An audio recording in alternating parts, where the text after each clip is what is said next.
E o presidente Donald Trump e o vice-presidente dos Estados Unidos, J.D. Vance, assinaram virtualmente um memorando de entendimento com o Irã, segundo um alto funcionário do governo norte-americano.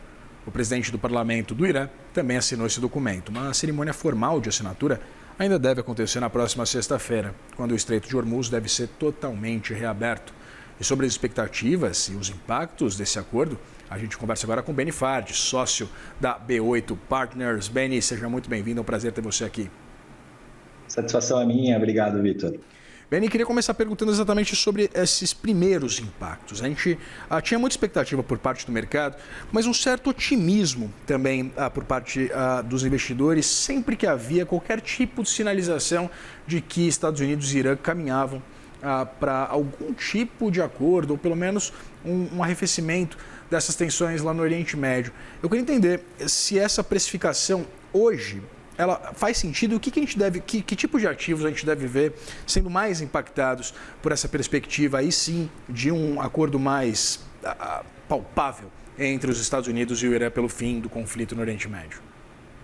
Bom, de certa forma, o que a gente percebe é esse arrefecimento mesmo, como você muito bem trouxe, do barril do petróleo, o barril do tipo Brent, voltando a algum grau de normalidade que a gente não via há algum tempo, e ainda um pouco além dos patamares pré-conflito, mas já num certo grau de normalidade. E um ponto que é importante que nós tenhamos em vista é que deve haver ainda algum período de arrefecimento eventual do preço do barril do Brent, especialmente, mas de todos os outros insumos e commodities que trafegam por Hormuz, uma vez que, além das dúvidas que pairam sobre a implementação do acordo, também há um desafio logístico, Vitor. Então, a gente deve ter ainda o fluxo sendo um principal gargalo para que se atinja graus de normalidade, de abastecimento, uma vez que a produção, em tese, está normalizando-se aí durante esse período de implementação.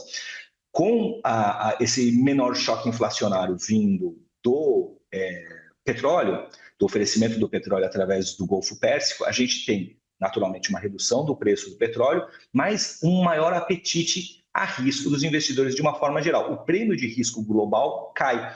Então você começa a ter uma maior atenção dos investidores de uma forma geral, institucionais, etc., fundos de pensão para ativos de maior risco. Você tem o ouro que está se valorizando, de sexta-feira para cá ele teve uma apreciação importante. Você tem outros tipos de ativos como criptomoedas, o próprio Bitcoin teve uma flutuação acima, lembrando que ele chegou a bater ali a casa dos 63 mil dólares agora, né, na semana passada. Então a gente tem uma maior tomada de risco por parte dos investidores, um maior apetite a risco de forma global, extremamente alinhado com esse movimento. E a gente também deve presenciar aí no próximo quartil uma depreciação do dólar, que é algo que já vinha acontecendo antes do conflito, então isso é importante também ter em tese. Nessa quarta-feira, super quarta, haverá reunião do Copom no Brasil e do Federal Reserve sob a presidência de Kevin Warsh, lá nos Estados Unidos, e aí a gente tem um tabuleiro geopolítico novo se desenhando para a tomada de decisão. Improvável que tenha qualquer movimentação de taxa básica de juros lá ou aqui no Brasil, mas uma menor pressão inflacionária pode fazer com que o prêmio de risco reduzindo-se, haja uma menor necessidade de pagamento de prêmio nas yields norte-americanas, especialmente nas bonds mais longas, de 10 anos, e isso faz com que haja mais captura de valor por emergentes, como é o caso do Brasil. Exatamente esse movimento da curva de juros norte-americana. Queria abordar um pouquinho mais a fundo exatamente essa perspectiva.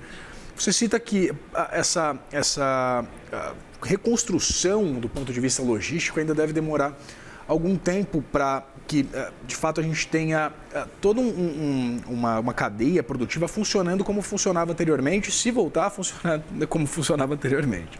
Eu queria entender se, em quanto tempo a gente veria a acomodação desses preços para que elas não fossem mais, para que esses preços não fossem mais tão significativos para uma manutenção de prêmios tão elevados mundo afora, como você mencionava anteriormente. Essa adequação do mercado, ela deve demorar quanto tempo?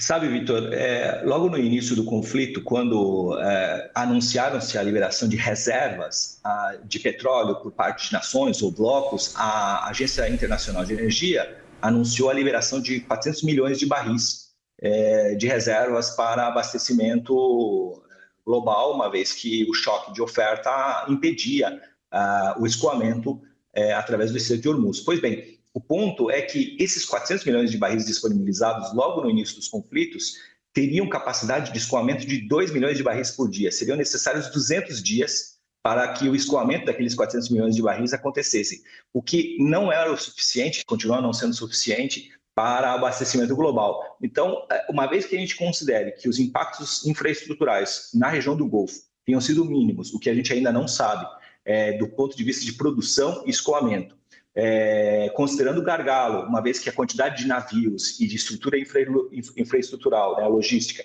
sejam os mesmos, a capacidade de escoamento continuará sendo potencialmente um encarecedor do preço do barril do petróleo, dos fertilizantes, etc., falando só de petróleo, mas tem outros insumos importantes, o que pode fazer com que essa majoração de preços se arraste por mais tempo. É improvável que isso se dissipe no ano de 2026, Vitor. A gente acredita que isso ainda deve transbordar para 2027 numa decrescente gradativa, mas que ainda haverá o choque de fluxo, uma vez que a gente, tendo a normalização hoje, ou na sexta-feira, como quer que seja, a gente ainda depende dessa averiguação de capacidade de escoamento. Novamente, 20% do fluxo petrolífero do mundo passa por Hormuz, que foi potencialmente atingido por esse estrangulamento, mas não só isso, fertilizantes, ingredientes aí que abastecem a indústria de polímeros, ingredientes que abastecem a indústria de uma forma geral, acabam ficando estrangulados. Então, a gente ainda precisa fazer com que esse fluxo atinja algum grau de normalidade para ter a dimensão exata de quanto tempo isso vai perdurar. Comentava, né, anteriormente sobre essa a pressão inflacionária nos Estados Unidos, evidentemente o impacto também no nível de atividade da economia norte-americana, mas também viemos falando ao longo dos últimos meses sobre esses riscos também para o crescimento da China.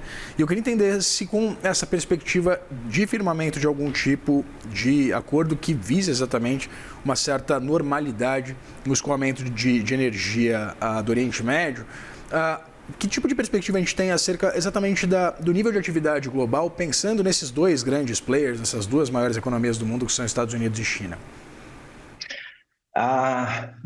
O último payroll dos Estados Unidos veio surpreendentemente alto.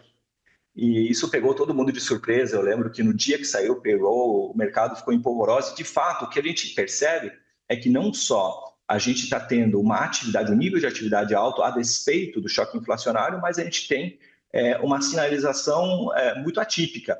Diversos economistas, analistas, entidades super renomadas do mercado traziam a possibilidade de uma estagflação seguida de recessão. Mas ainda eu acredito que a gente deva caminhar para uma estagflação no primeiro momento, mesmo com a abertura do Estreito de Hormuz agora, uma vez que a gente tem esse distanciamento da elevação da taxa de juros ou da manutenção da taxa de juros em face da inflação e também do menor crescimento, apesar de alguns dados apontarem o contrário.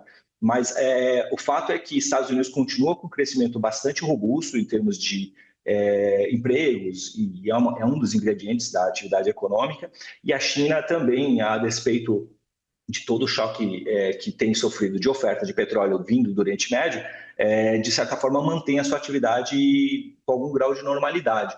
Então, isso mostra, e isso é um ponto interessante, isso mostra que, a despeito dos 1/5 da oferta de petróleo advinda do Oriente Médio, o mundo soube rearranjar, de alguma forma, as suas cadeias produtivas, a sua capacidade de geração de emprego, a sua atividade econômica, o que mostra um maior grau de resiliência. E o movimento geopolítico das nações, que você muito bem comentava na matéria anterior, de nearshoring, friendshoring, sinaliza isso. A gente passa por um momento também de reestabelecimento de pactos de acordos, que fazem com que o multilateralismo que a gente vivenciava passe a ser algo mais bilateral ou num conglomerado de blocos diferente do que a gente vivenciava há 5, 10 anos atrás. Então, isso também pode estar acontecendo e, de certa forma, afetando esse movimento econômico das nações, de atividade econômica das nações, especialmente das grandes potências, mostrando que essa mudança do tabuleiro geopolítico está permitindo que novas alianças se formem e, eventualmente, a atividade se mantenha. E aí, novamente, né, a gente vai precisar desse segundo semestre de atividades em algum grau de normalidade para medir o que pode ser esse rearranjo que está acontecendo e como esse rearranjo afeta as economias. E aqui é um ponto importante: o Brasil, a despeito de tudo que está acontecendo, se sagrou, de certa forma, bastante vitorioso. Infelizmente, guerra tem suas animosidades e a parte triste da guerra, a despeito disso, o Brasil bateu o recorde de produção de petróleo. Nós batemos o recorde de acima de 4 milhões de barris dia. Isso para um país como o Brasil, é muito importante, porque a gente se posiciona num xadrez geopolítico, uma nação amiga, longe de conflitos, com uma infraestrutura de escoamento interessante, além de alimentos e outras commodities, também o petróleo sendo bastante significativo. Então, isso representa novas oportunidades também para o Brasil nessa nova reconfiguração que ajuda a manter a atividade econômica das nações mais aquecidas. Conversei com o Benny Fard, sócio da B8 Partners. Benny, muito obrigado pela disponibilidade de conversar com a gente aqui no Money. Muito obrigado também, uma excelente tarde. Ótima semana para você, até mais.